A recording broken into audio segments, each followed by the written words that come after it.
formação mensal de nosso Compen 2025. Hoje chegamos ao último mês de dezembro sobre o tema A Grande Esperança da Vida Eterna.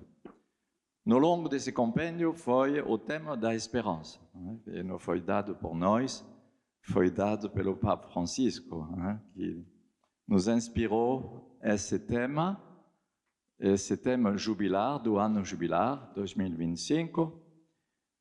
2025 ano para celebrar na igreja a redenção, a encarnação e a redenção de nosso Senhor Jesus. Então, a grande esperança significa que tem pequenas. Se fala da grande esperança, significa que podemos ter algumas pequenas esperanças na nossa vida.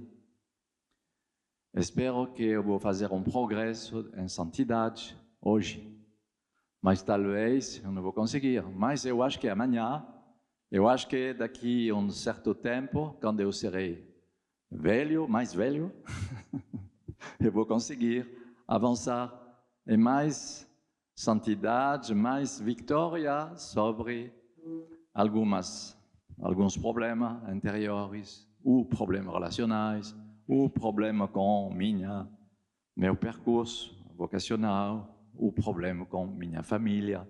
Bom, conhecemos as pequenas esperanças e, graças a Deus, o Senhor muitas vezes nos consola, nos ajuda, nos encoraja com pequena esperança. E nós também podemos descobrir na vida humana alguma vez pequenas esperanças. Mas tem a grande esperança, que é a esperança da vida eterna. E isso não se vive sozinho. É uma esperança comunitária. O Papa Bento XVI, na sua encíclica Spe Salvi, que serve de base nessa formação de dezembro, você pode fazer uma ida e volta sempre e vocês vão ver as notas. Carta encíclica Spe Salvi, de 2007. Essa formação de dezembro é realmente toda inspirada dessa encíclica do Papa Bento XVI. Então, vocês vão ter referência a essa encíclica. Essa grande esperança não pode se viver sozinha, de uma maneira privada, de uma maneira egoísta, de uma maneira isolada. E vamos ver. Nesse tempo litúrgico do Advento, é um momento muito favorável para aprofundar essa dimensão escatológica. Escatológica, essa palavra do grego, que vem da raiz eschaton, significa os fins últimos. Os últimos fins. Não é o fim do mundo, não. No modo popular, as pessoas vão dizer, então, é o fim do mundo. Não, é bem mais que isso. São os últimos fins. Significa o tempo finais, que são um tempo que pode ser um tempo de provação, de apostasia. Os povos, as pessoas vão negar a fé. Esse vai fazer parte dos sinais dos fins dos tempos. Então, a escatologia concerne tudo que no final é que vai anunciar a volta de Jesus, a parousia, a volta de Cristo, que será um momento glorioso. Na primeira vinda, Jesus vem, foi uma vinda muito discreta, à noite, em Belém, do 24, do 25 de dezembro. Quem viu essa chegada, esse acontecimento da primeira vinda do Messias? Quem? Poucas pessoas. Pastores, magos, reis magos, poucas pessoas. Foi uma vinda muito delicada, muito discreta. A segunda vinda de Jesus, ele mesmo anunciou nos discursos escatológicos, Mateus 24, 25, e São Paulo, na primeira carta aos Tessalonicenses, e a segunda também, ele fala da vinda de Jesus, da parousia. E será vista do mundo inteiro essa chegada de Jesus. Do Oriente ao Ocidente, essa vida será manifestada a todos. E então, essa vinda de Jesus corresponde também ao que Paulo vai dizer em Romanos 11, do povo de Israel que vai viver como uma ressurreição. O povo de Israel vai reconhecer o seu Messias. Então, isso vai acontecer nos últimos fins, antes da parousia de Jesus, ou é a parousia de Jesus que vai provocar essa ressurreição de Israel? Não sabemos. Não sabemos o que será primeiro. Se será primeiro a parousia e todos os israelitas vão dever aceitar e ver que Jesus ressuscitou para sempre e se manifestou na sua vinda gloriosa, então será como uma evidência. Ou será que o povo judeu vai viver uma profunda conversão? Hoje já são muitos judeus que acreditam em Jesus como Messias, bem mais que há 2000 anos atrás. São comunidades que se chamam judeus, que se chama messiânico, judeus messiânicos. No Brasil tem, eu acho. E que reconhecem Jesus como Messias e que se tornam cristãos. Alguns fazem uma conversão na fé católica, outros são nas igrejas evangélicas, permanecem evangélicos, mas o que é importante é que eles reconhecem essa messianidade de Jesus como o Messias definitivo. Ok? Então vamos ler, não vamos poder comentar todas as páginas, porque senão precisa de 2 horas. Então eu vou pular de uma página a outra, para sublinhar os elementos essenciais. Página 588, o que eu venho de explicar sobre esses fins últimos, a teologia da escatologia. E você sabe que o Papa Bento XVI era um teólogo da escatologia. O Papa Bento XVI consagrou sua vida inteira à pesquisa da escatologia. É interessante. E na introdução de sua encíclica, ele vai dizer, página 589, a redenção é nos oferecida no sentido que nos foi dada a esperança. Uma esperança fidedigna, fiel, graças à qual podemos enfrentar o nosso tempo presente. Não é uma fuga, é uma graça fiel, uma esperança fiel que nos permite de enfrentar o nosso tempo presente. Não é uma coisa para nos fazer sair do real do tempo, não. Senão, não é a esperança. Não. Então, não precisa de fugir do real para buscar essa graça da esperança. O presente, ainda que custoso, pode ser vivido e aceito se levar a uma meta. E se podemos estar seguros nesta meta, se esta meta for tão grande que justifica canseira do caminho, o cansaço do caminho. E isso é a esperança. Ela nos faz fugir das provações e do sofrimento do tempo presente. Mas ela nos ajuda a perceber que o que vivemos não devemos nos parar e nos apegar às pequenas coisas, peanuts, que vivemos nesse tempo presente. Não, a grande esperança nos permite de avançar em direção dessa vida que começou, essa vida eterna que começou no meio de nós. Então, o Papa Bento XVI, nessa encíclica, vai desenvolver o testemunho de uma santa africana, Josefina Bakhita, que você conhece, eu acho, que nasceu em 1869 no Sudão, na mesma época que Santa Teresinha do Menino Jesus. Há 9 anos, ela foi sequestrada por traficantes de escravos espancada até o sangue e ficou com 144 cicatrizes no corpo. Toda a vida dela, ela foi vendida 5 vezes nos mercados africanos. Página 590.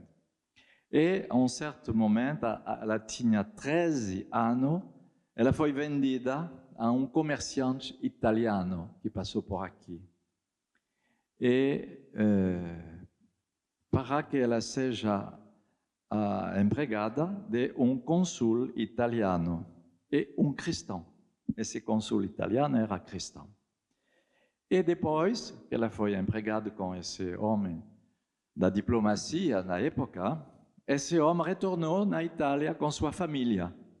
E como ele amava essa jovem africana, empregada, doméstica, ele decidiu que ela acompanhe a família que devia voltar na Itália. Então, essa Josefina Bakhita chegou na Itália e fez uma experiência de um encontro pessoal com o Senhor, que ela chamava de seu novo patrão. Seu novo padrão. Padrão, se diz, hein? Patrão. Patrão. Sério, hein? E então, depois, ela foi batizada, e depois ela começou a descobrir uma congregação das Irmãs Canossianas. O fundador devia se chamar Canois, não? E depois, o Papa Bento XVI explica a experiência que transformou a vida dela. Ela era conhecida. A partir dessa experiência com Jesus, experiência pessoal, ela se sentia, se sabia conhecida, amada e esperada. 3 verbos tão lindos. A partir desse encontro, ela se sabia conhecida. Jesus me conhece, como ninguém me conhece. Jesus me ama, como ninguém me ama. E Jesus me espera. Me espera onde? No cantinho do terreno? Lá? Não, me espera para a vida eterna, com Ele e com todos que serão salvos com Ele, para uma vida que nunca vai parar, uma vida eterna. E ainda de ser este patrão, tinha enfrentado pessoalmente o destino de ser flagelado e agora estava à espera dela, à direita de Deus Pai. Agora ela tinha esperança, já não aquela pequena esperança de achar patrões menos cruéis, mas a grande esperança. Eu sou definitivamente amada e aconteça o que acontecer. Eu sou esperada por este amor. Assim a minha vida é boa. Com a graça da esperança, minha vida de hoje já se torna boa. Por causa da esperança. Se você não tem esperança, tu vai achar que a vida de hoje é pesada. Tu vai te arrastar. Tu serás triste. Porque te falta esperança. E me faz perceber que essa via presente é boa. Né? E sou esperado por este amor. Assim, a minha vida é boa, mediante o conhecimento desta esperança. Ela estava redimida. Já não se sentia escrava, mas uma livre filha de Deus. Imagina a dívida que ela tinha com essa família italiana, né? De descobrir a vida de Jesus com ela. Então, página 592, o título do meio da página, o fato desse futuro, o futuro da vida eterna, que começou na vida presente, o fato que esse futuro existe, muda nosso presente. Então, realmente, essa grande esperança é uma experiência existencial a viver. E você pode pedir essa graça nesse Natal. Né? Senhor, eu preciso realmente de abrir meu coração a essa novidade da esperança em minha vida. Porque muitas vezes, tudo cai nas previsões, meus projetos, meu trabalho, o que eu vou fazer. E se eu sou fechado nessa coisa da imanência dessa vida, Com certeza eu vou me tornar decepcionado. Porque senão nossa vida se torna uma coisa da rotina do tempo presente, que não tem muita diferença de um dia para o outro. E o Papa Bento XVI vai citar a carta aos Hebreus, Hebreus 11:1, que, a partir do grego, vai dizer uma definição da fé intimamente ligada à virtude da esperança. Não podemos ter esperança sem a fé. A primeira graça que começa é a fé. A fé comunica com a graça da esperança e comunica também com a virtude da caridade. A fé se prolonga e se verifica, se realiza com a caridade, vai dizer São Paulo em Galatas 5:6. A fé, vai dizer São Paulo lá em Galatas, a fé opera pela caridade. Mas podemos dizer também, a fé opera também com a esperança.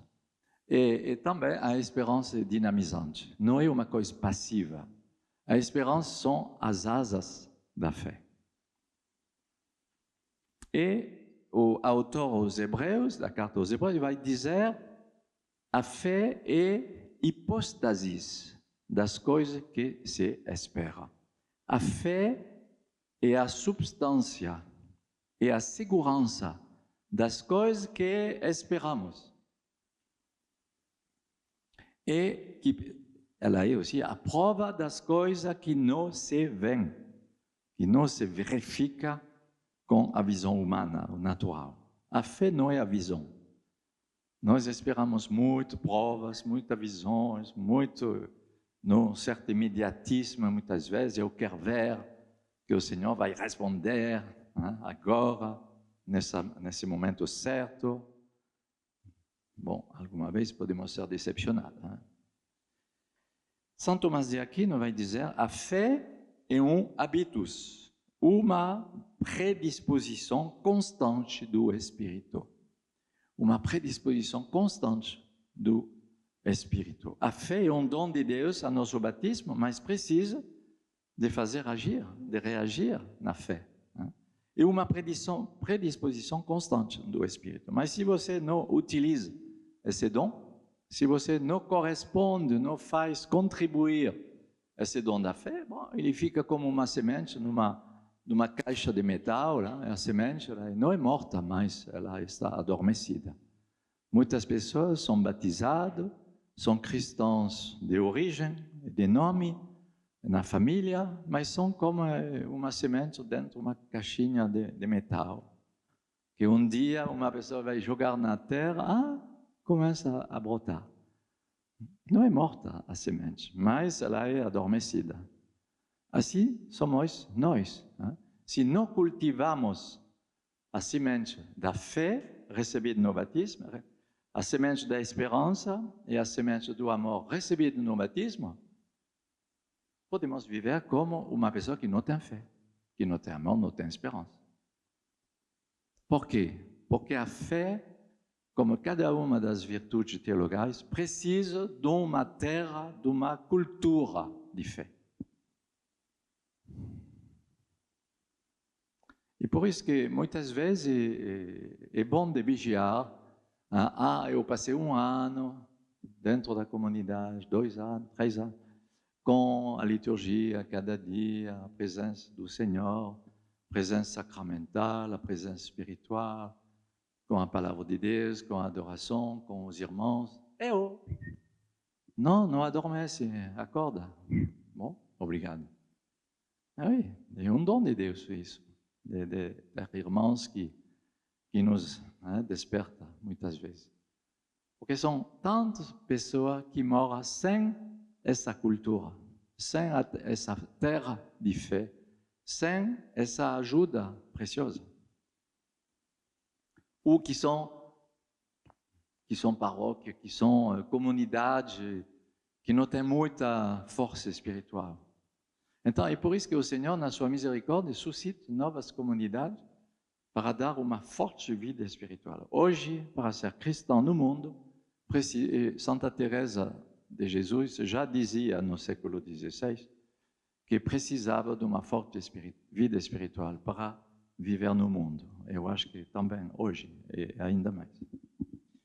Uma predisposição constante do espírito. Claro que no mundo como em comunidade, você vai guardar essa fé, essa predisposição constante do espírito em virtude a vida eterna começou e leva a consentir naquilo que não vê, mas que acredita. Então, é uma realidade dinâmica. E isso nos permite, página 593, que o mundo presente seja relativizado. O problema é que as pessoas de hoje vão relativizar coisas importantes, como a vida eterna, como a fé, como o amor, a esperança. Relativizam essas coisas e vão desenvolver as coisas do mundo, que são coisas passageiras. Conta em banco bem alimentado, uma profissão segura, diploma que vai me permitir uma vida social, reconhecimento social com os outros, com uma vida material mais segura, mais confortável. Bom, ok. As pessoas são livres, mas nós não devemos relativizar os bens do reino de Deus e dar seriedade às coisas, os valores desse mundo que passa. A condição que a relativização seja no bom lugar. Depois, será que queremos essa vida eterna? Nós queremos realmente isso? Pergunta, página 593. Hoje se fala de eutanásia, de suicídio assistido, essa empresa na Suíça que se chama Exit, que significa saída de socorro, e que ajuda as pessoas a parar sua vida para morrer de uma maneira confortável. E os cristãos que não concordam com isso são tratados de pessoas cruéis. Vocês são cruéis. Uma pessoa que sofre de um câncer, não quer sofrer mais, ela vai decidir, daqui 3 semanas eu vou celebrar minha partida, vai convocar a família, vão beber champanhe, vão fazer uma festa, e tchau, tchau, tchau. Ela não vai esperar de ser completamente legume para acabar sua vida. Então, podemos entender, essas pessoas não querem um sofrimento terrível, não querem. Podemos entender que elas não querem esse sofrimento. Bom, mas o problema é que ela se coloca no lugar de Deus. Quem é mestre de minha vida? Quem é mestre da vida? Somos nós? Ou é Deus? Eu acho que o mestre de minha vida, de nossa vida, não me pertence. É Deus. Hoje são tantos jovens, eu vi lá durante esse retiro lá em Belém, uma jovem que se cortava, que tinha ainda esse combate, essas tentações, mas é um instinto de não querer mais sofrer, não é um instinto de morrer. Mas a questão é importante, o que queremos realmente? Como diz nessa página, o título, será que queremos isso mesmo, viver para sempre?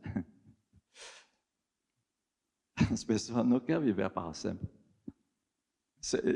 A ideia já é uma tortura. Eu não quero viver sempre. Eu quero que tenha um fim, que eu paro de sofrer, que eu não quero. Finalmente, paro de sofrer, do reino, não sei como se chama isso, lá. É um pouco atrás, para de sofrer. Mas é o sofrimento da angústia que as pessoas buscam. E muitas vezes essas pessoas não cultivam a graça da esperança. Não cultivar a graça da esperança. A semente da esperança é numa caixa que não se abriu. Mas quando começamos a fazer florescer, germinar essa esperança, ok, se torna outra coisa. Continuar a viver eternamente, dit o Papa Bento XVI, sem fim, parece mais uma condenação do que um dom. Então eu posso pregar sobre a vida eterna, vocês vão me dizer, fala, mas para mim não me interessa. Não me interessa. Então, porque a pessoa é centrada sobre quando vai parar esse sofrimento? Quando vai parar essa angústia? Isso é a questão. E, obviamente, diz Papa Bento XVI, tem uma contradição em nossa atitude, um conflito interior da nossa mesma existência. Por um lado, não queremos morrer, sobretudo pelas pessoas que nos amam, que não querem que morramos, mas por outro também não desejamos continuar a existir ilimitadamente. E por isso que os cristãos não acreditam na imortalidade. Não. Nós não somos como os filósofos que acreditam na imortalidade. Nós acreditamos na vida eterna, que já começou em nós. Não é uma coisa que vai chegar como um presente. Não, a vida eterna já começou. E a morte, a nossa morte atrás. A morte que é levada com o pecado é atrás. Em nosso batismo, morremos à morte. Morremos na água. Glu, glu, glu. Morremos ao pecado, morremos a uma vida carnal, natural, né? É nossa primeira condição humana, e saímos ressuscitados já do outro lado da piscina. Isso é nosso batismo. Mas o Papa Bento XVI vai dizer, em nós, para assim dizer, uma docta ignorância. A docta ignorância. Não sabemos o que queremos. Não conhecemos esta vida verdadeira e, no entanto, sabemos que deve existir algo que não conhecemos. E para isso, nos sentimos impelidos. Estas coisas desconhecidas, ela é a verdadeira esperança. Uma lamentação de não mais conhecer essa graça que é tão importante. E então, eu coloquei, sublinhei essa dimensão também da eternidade. Uma bela definição, página 595, número 4, uma bela definição da eternidade. A eternidade é como o instante repleto de satisfação, onde a totalidade nos abraça e nós abraçamos a totalidade. Meu Deus! Isso é uma... Veja a experiência existencial da vida eterna. Um instante repleto de satisfação, um kairos. Seria o instante de mergulhar no oceano do amor infinito. E, durante essa experiência, já o tempo não existe. Depois, na página 595, essa experiência de salvação, a experiência da esperança, é uma realidade comunitária. Não é um puro individualismo, não. Daquele que, abandonando o mundo e a sua miséria, vai se refugiar numa salvação eterna puramente privada. Tchau, tchau, eu vou pular na minha felicidade. Tchau. Tchau, comunidade. Tchau, povo ingrato. Eu vou pular na minha felicidade, lá em minha localidade, Florimont-Gommiers, tem a placa lá. Hebreus 6, 19. Linda definição da esperança. A esperança é como uma âncora para a nossa vida. Ela é segura e firme, penetrante até o outro lado da cortina do santuário. Minha esperança é isso. Então, quando as pessoas te falam de uma história que você vai encontrar não sei quem, que será maravilhoso, tu vai dizer, Então, tu não me olha, tu olha aonde? Eu olho a esperança da âncora. E tu está na terra com criatura, hein? Tu está ancorado nas criaturas da terra. Tu não chegou nessa âncora que é do outro lado da cortina do santuário. O que é a cortina do santuário do templo? Né? É a cortina que separa o lugar santo do Santo dos Santos, dentro do santuário do templo de Jerusalém. É a cortina que se rasgou quando Jesus morreu. Você se lembra? O véu do templo se rasgou de em cima por baixo. Porque agora não é mais esse limite da cortina que faz o limite entre o santo, o lugar santo e o santo dos santos. Agora é o corpo de Jesus, que foi crucificado e que vai ressuscitar. E a esperança, ela é justamente enraizada na ressurreição de Cristo. E ela é como uma âncora que não é no fundo do mar, a âncora é no céu. Ela nos puxa em direção do céu. Ela nos aspira, nos atrai em direção do céu. Então, quando uma pessoa coloca sua esperança em pequenas coisas da terra, é bom de olhar no céu. Tu não me escuta? Então tu olha aonde lá? Eu estou sonhando na grande esperança. Não te limite uma vida pequena coisa, pequenas realizações. Hein? Santa Teresa de Jesus dizia que devíamos ter e cultivar grandes desejos, não pequena coisa. 1 ano, 2 anos que vai passar, depois será melhor, não sei o quê. Pequeno. Então a vida comunitária nos ajuda a sair da prisão de meu próprio meu próprio negócio, minha própria história, para viver com um povo de Deus, o povo de Deus. Depois, na página 597, eu vou pular, são citações de São Bernardo, de Claraval, no século XII. Depois, uma situação, o que aconteceu na Revolução Francesa, onde as pessoas colocam a sua esperança no progresso. Então, não vamos pular. Teve também o marxismo, com Karl Marx, com o materialismo. As pessoas vão se instalar numa religião do progresso e do material. Eu vou passar sobre isso. Não é o progresso que nós buscamos só, né? Mesmo se o progresso é muito interessante, né?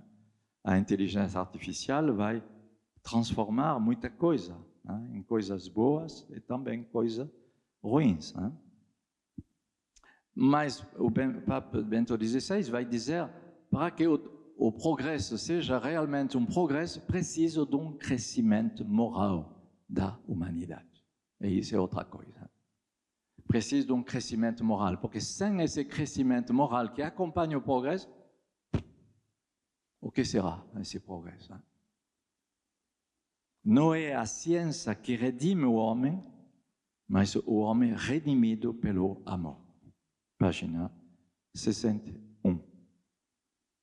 A vida eterna consiste nisso, que te conhece a ti, por único Deus verdadeiro, e a Jesus Cristo, a quem enviaste.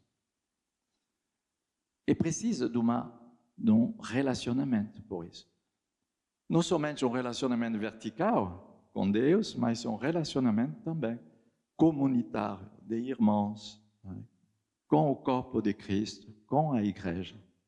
Então, essa experiência da grande esperança não se vive de uma maneira isolada e de uma maneira egocêntrica, não. Depois, para concluir e chegar à porta da esperança com a Virgem Maria, eu anotei na página 62 e seguinte, são 3 lugares para aprender o exercício da esperança. 3 lugares. Aonde se cultiva a esperança? Primeiro, a oração. A oração é uma escola da esperança. Página 62. Santo Agostinho esclarece, assim procede Deus. Diferindo a sua promessa, faz aumentar o desejo. Deus faz aumentar o desejo.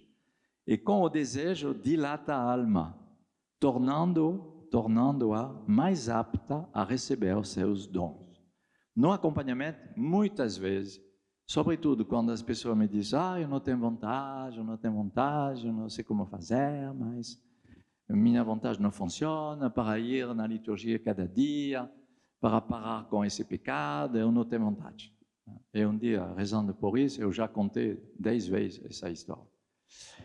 E eu disse, Senhor, me esclarece, porque esse irmão, ele tem uma vontade como eu tenho vontade, como cada um tem uma vontade. E uma faculdade humana, a vontade.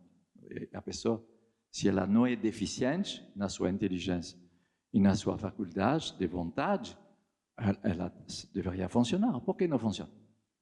Eu perguntei a esse irmão, eu disse, esse jovem, eu disse, mas tu alimenta tua vontade de qual matéria? Tu envia a tua vontade qual matéria? Ele não entendeu bem. Então eu disse, quais são teus desejos? Aqui. Assim procede Deus, diz Santo Agostinho. Diferente da sua promessa, ele faz aumentar o desejo. Quando Deus não responde logo, ele faz aumentar o desejo.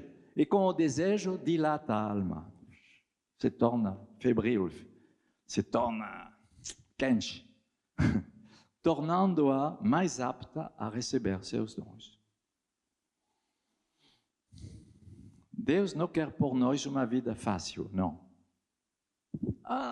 Tu vai me dar, e tu abre a torneira, a água jorra, hein? Não. Alguma vez ele vai trabalhar teus desejos. Quais são teus desejos? E tu vais saber se tu tens vontade ou não. Porque se tu alimenta e cultiva desejos impuros, desejos desregrados, desejos que não têm a ver com o bem, mas com as trevas do pecado, tu não serás feliz na tua vontade. Se tu faz isso, tu não serás feliz na tua inteligência de fazer isso. Deve purificar os seus desejos e as suas esperanças, diz Bento XVI. Deve livrar-se das mentiras secretas com que se engana a si próprio. Tu te engana cultivando essas mentiras. Deus quer, Ele quer e te deseja livre. Então, em primeiro lugar, a escola da esperança é um combate, né, na oração. Segundo, agir e sofrer como lugares de aprendizagem da esperança. Muitas vezes devemos aceitar de passar por algum sofrimento para continuar a esperar.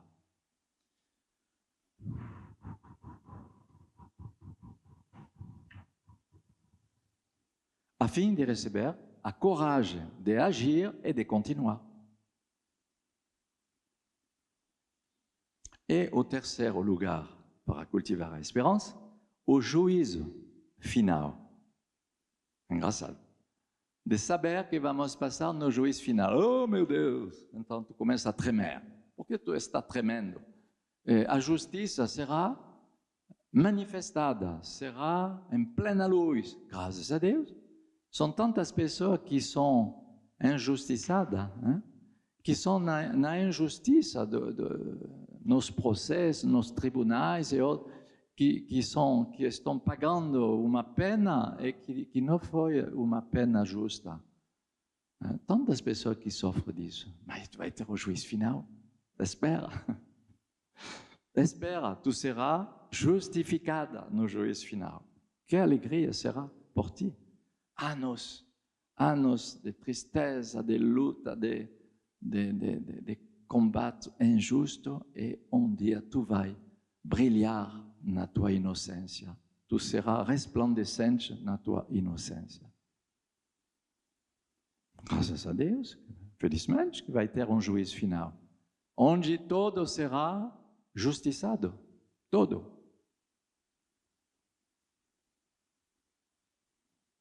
Ele vem na sua glória para julgar os vivos e os mortos.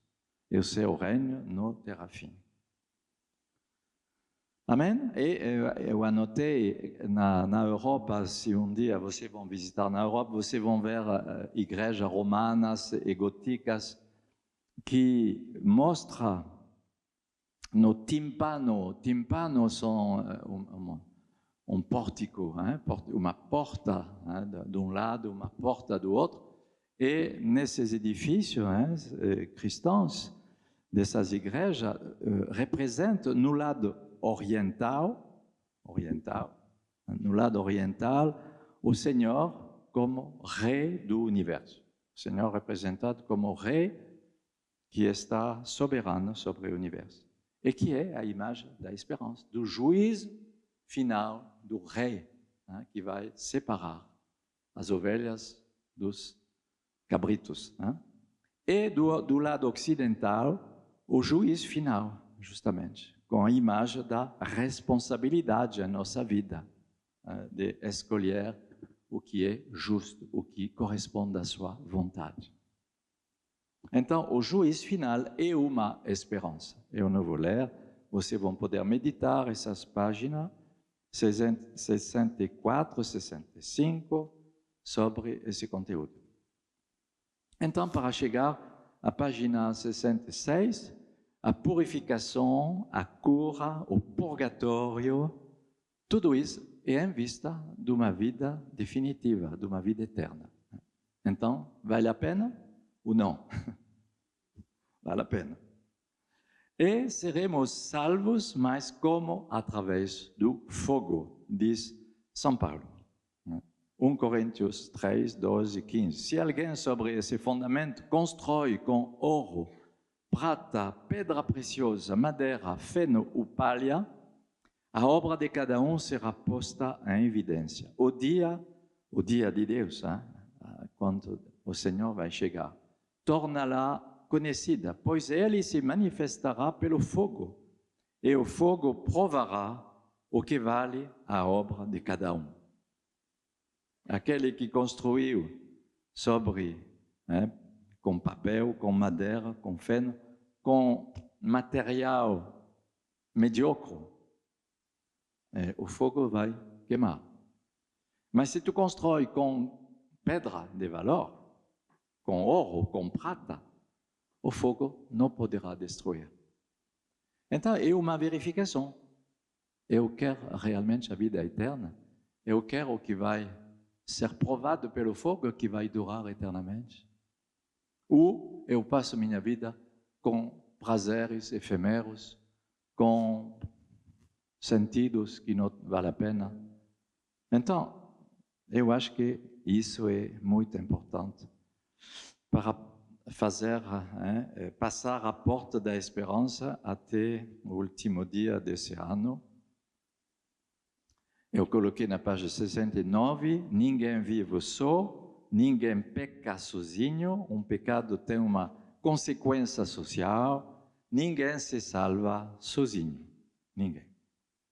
Ok? E para concluir com Maria, estrela da esperança. A igreja sauda Maria, a mãe de Deus, como estrela do mar, Ave Maria Stella. A vida humana é um caminho rumo a qual meta, como achamos o itinerário a seguir, a vida é como uma viagem no mar da história.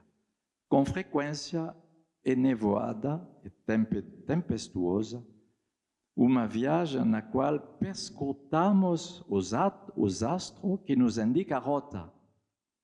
As verdadeiras estrelas de nossa vida são as pessoas que souberam viver com retidão. As verdadeiras estrelas são os santos. E a Virgem Maria simboliza a lua, que é completamente resplandecente da luz do sol, a lua. Na tradição, ela é esse símbolo da lua, e Jesus é símbolo do sol, sol de justiça, que brilha, Malaquias 3. E que mais do que Maria poderia ser para nós estrela da esperança? ela que pelo seu sim abriu ao próprio Deus a porta do nosso mundo, ela que se tornou a arca da aliança viva.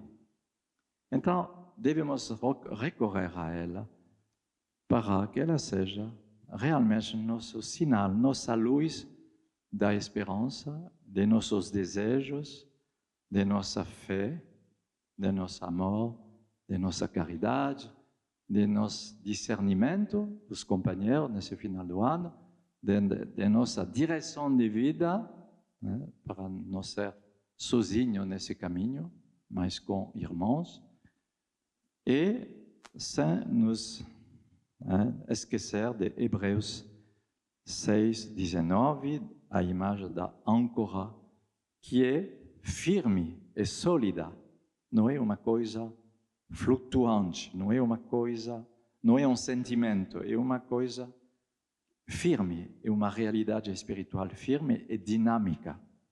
Então, que Nosso Senhor, nesse final do ano, vos abençoe, nessa festa de Natal, e nos faz entrar nesse novo ano com um olhar diferente, uma fé dinamizada pela esperança, e que nosso amor seja renovado com essa esperança a partir da intercessão de nossa Mãe, a Virgem Maria.